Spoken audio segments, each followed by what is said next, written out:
pupunta na naman kami doon sa may Davao na area, doon sa may Tagum City. Davao talaga. Basta Davao area yung bibiyahe na naman namin ng mga ka-heart. Malayo na naman kami ngayon. Ito yung mga kasama ko. Ito pa yung isa. Magka-heart, may itong na kami sa Sigibiyahe. Hindi namin alam papunta doon, kaya may sinusundan kami, may kinukonvoy kami na sasakyan ito. Kami susunod sa kanya para makarating kami doon sa Davao City. Pero dadaan muna kami sa may sakayan ng barko. Butuan City pala yung pupuntahan namin mga ka-heart, Butuan City. Medyo malayo-layo itong bibiyahin namin. Aabutan kami dito ng 4 o 5 na araw kasi may gagawin lang kami doon. Yung kinukonvoy namin na nasa sasakyan, malayo na sila mga ka-heart. Ayun po. Laridel na kami mga ka-heart, late, Laridel late. Magka-heart.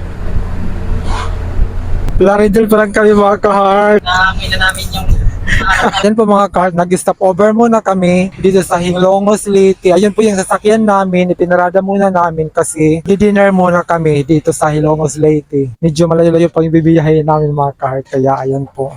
At andito na kami sa kainan mga ka-heart at nag-order na kami ng ulam namin at ayan po marami silang ulam at marami din silang ice cream at ayun na nga kumain na kami ng kumain mga ka-heart kasi mahaba pa yung bibiyahin namin papunta ng Davao City area. Pagkatapos ay namin kumain ay bumiyahin na agad kami kasi malayo pa yung bibiyahin namin.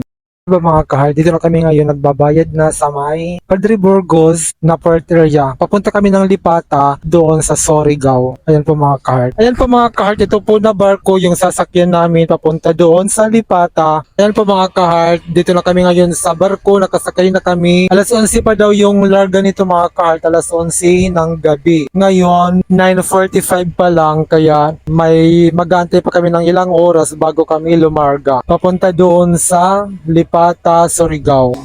Pagdaong ng barko dito sa may Lipata, Surigao ay bumaba na kami ng barko mga ka-heart at diretso na kami papunta sa pupuntahan namin. pipi, pagkadita. Ito sa may tatalito. Ang layo-layo ng biniyahin namin, galing kami ng Tacloban, nagbiyahe kami ng Maasin, tapos Surigao. Ngayon ay dito na kami ngayon sa Butuan. Pagkatapos namin dito ay bibiyahe na naman kami papunta ng Davao City mga ka-heart. Ang layo-layo na lang biniyahin namin. At ngayon mga ka-heart ay nandito na kami sa napakahaba at napakagandang tulay dito sa may Butuan City mga ka-heart. Ayan po yung tulay nila.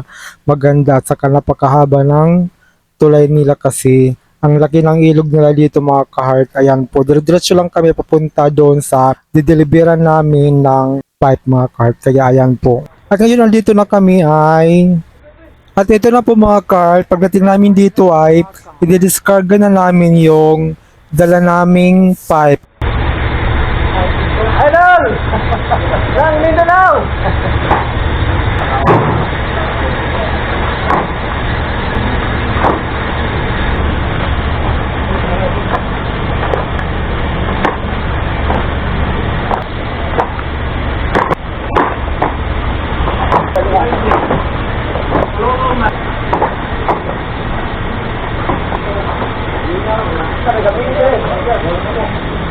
Tapos na kami mga ka-heart, tapos na. Pero magbibiyahe na naman ulit kami. Papunta na kami ng Davao. At nagbiyahe na kami papunta ng Tagum City mga ka-heart. Mga ka-heart, nandito na kami ngayon sa Tagum City dito sa Davao area. Ayan po, ang ganda dito kasi meron silang kalsada sa itaas. Ayan po mga ka-heart. Okay mga bus dito. Pagkuhan dito, iwas traffic nga. Dito, kami diretso. Hindi kayo sa damong likam pa. Pero mama, para nga dito.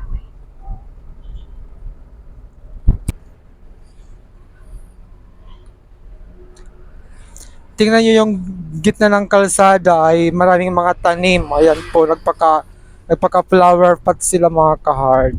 Tapos yung nasa gitna yung mga street light.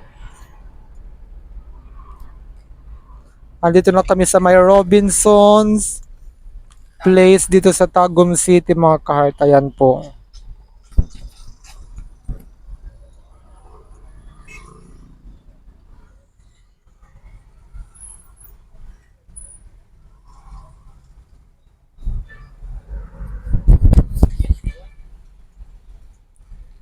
Thanks for watching Cat Heart TV.